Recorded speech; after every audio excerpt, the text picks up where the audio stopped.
6 दिन में अब एक बार आंख खोलते हैं और तृणपर्णादिभिर्शीर्णैः कृतालो अर्चयन् विभो।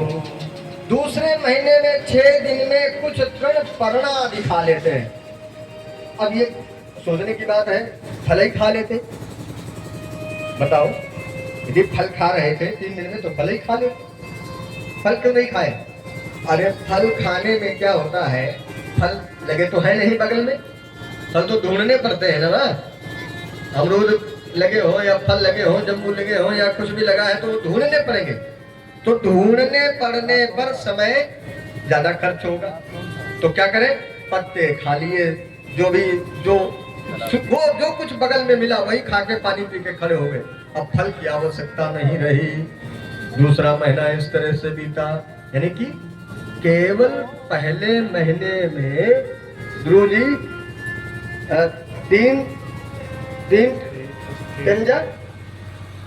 10 बार उठे हो,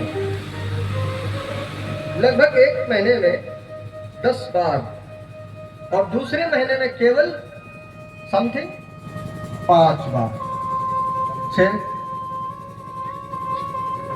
6 बच्चे 30, लगभग 5 बार उठे। अवस्था क्या है?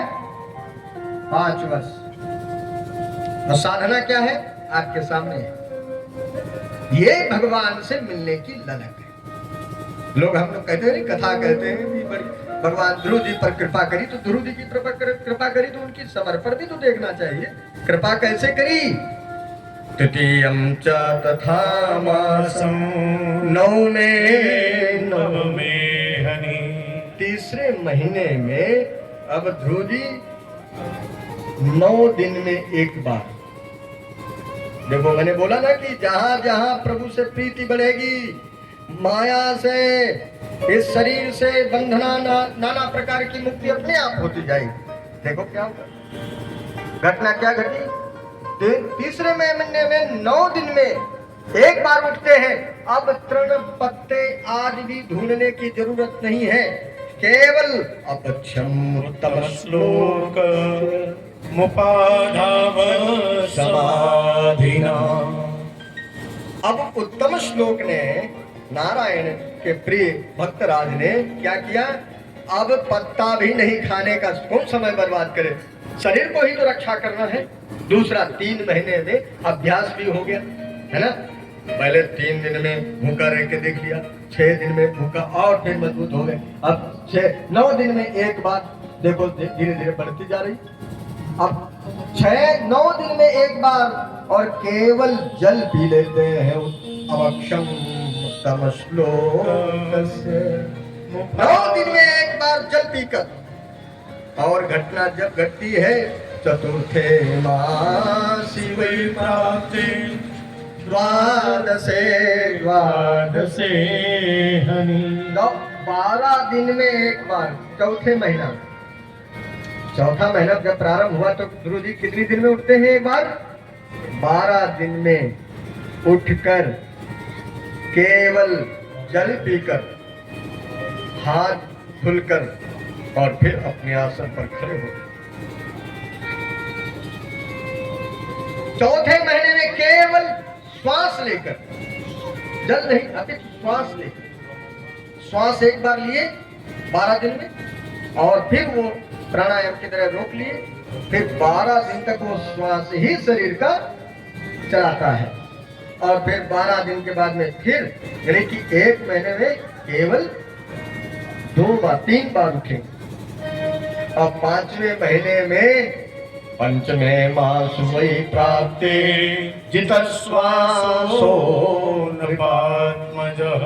जहाँ 5वां महीना प्रारंभ हुआ, अब तो महाराज ध्रुव जी को श्वास लेने की भी जरूरत नहीं है। क्यों? जितश्वासो नृपात्मजः। श्वास को भी जिसने जीत लिया हो, ऐसे भक्तवत्सल ध्रुव जी है। श्वास पर भी कमांड हो गया। अब जब श्वास पे कमांड हो गया, तब तो पूरे श्वास जब बंद हो गई तो पूरे सारे संसार की भी श्वास बंद हो गई। क्योंकि वायु देवता कहते हैं हम तो भगवान के लिए श्वास लेते हैं। हम काहे के लिए? हम तो भक्तों के लिए बहते हैं, और जब भगत ही नहीं लेंगे श्वास तो फिर हम बह के क्या करेंगे।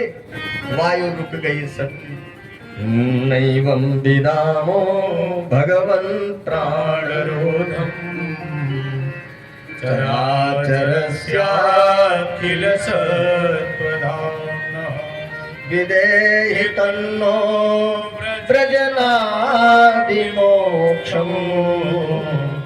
प्राप्ता वयं त्वां शरणमो शरण्यो प्राप्ता वयं त्वां शरणमो शरण्यम्। सारे देवताओं के साथ में सारे लोगों ने देखा श्वास बंद हो गई है, सबकी रुक गई है।